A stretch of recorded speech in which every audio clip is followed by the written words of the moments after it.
విశాఖపట్నంలోని గోపాలపట్నం డీమార్ట్ వద్ద యువకుడు హల్చల్ చేశాడు.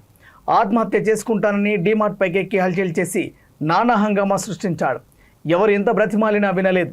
చీకటి పడ్డాకనే ఆ యువకుడు డీమార్ట్ పై నుండి దిగి రాలేదు.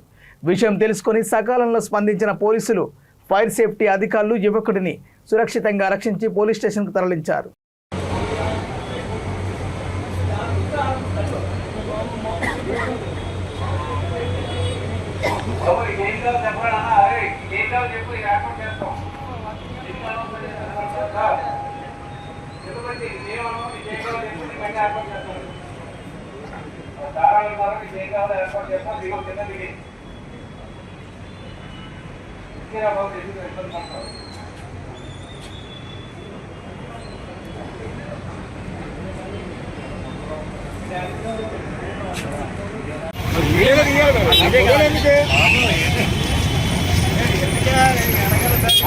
అది హీరో